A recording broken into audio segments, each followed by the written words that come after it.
Hello, my name is Nathan, and you're watching the Unlocking Data in Supply Chain Management YouTube channel. Today, I'm going to be talking about how you can evaluate different center of gravity scenarios for their cost and service level performance. Right after this.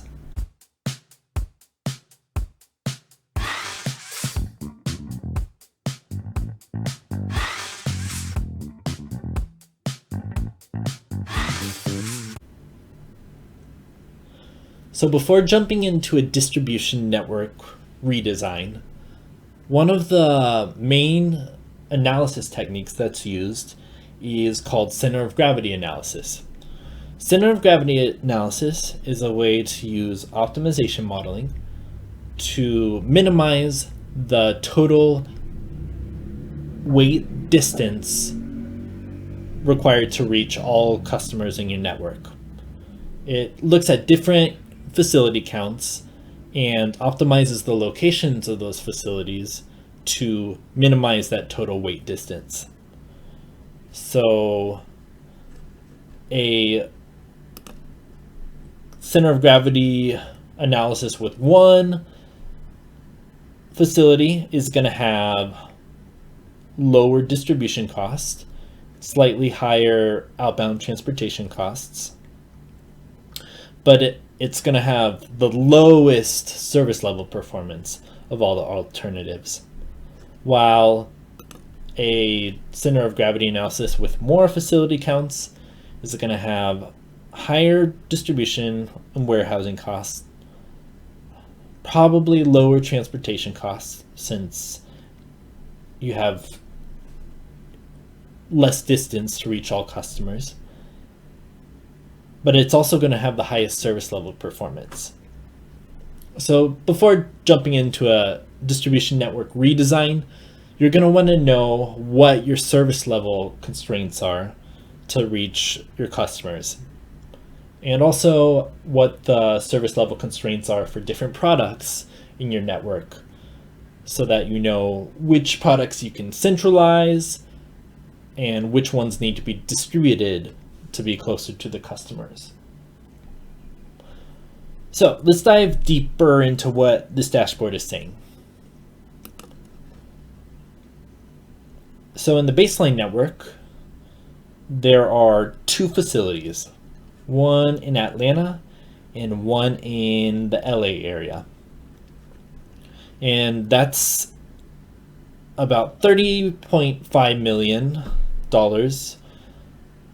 20 in transportation spend and 10 in warehousing spend over the course of the modeling timeline. And about 86% of the customers can be reached within 2 days in this baseline network design.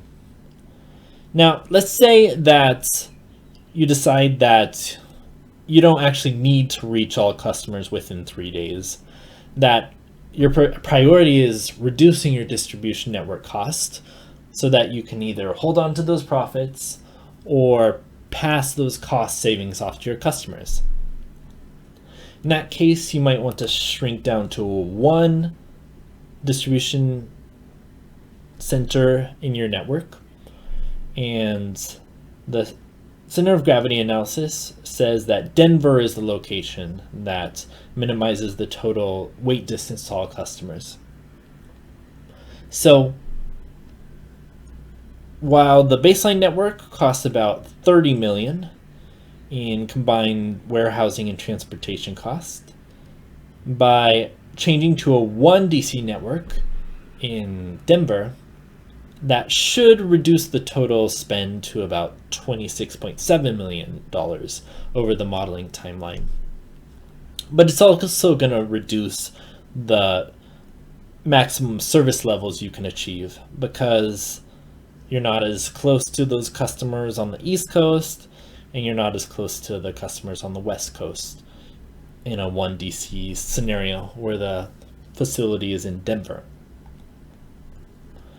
Now, let's say you want to keep two facilities in your network, but you just want to move them to the locations that are more optimal. In this case, you would have to move the Atlanta facility up to Chicago and the LA facility up to Seattle. And that would result in a total network cost of about $28.5 million.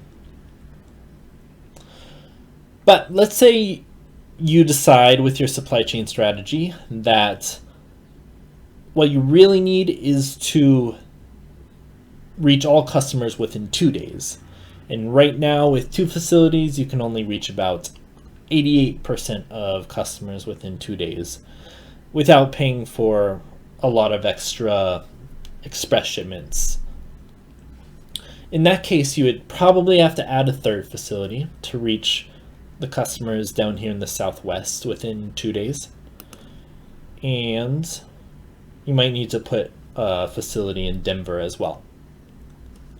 So this network is going to cost a bit more since you have more warehousing costs.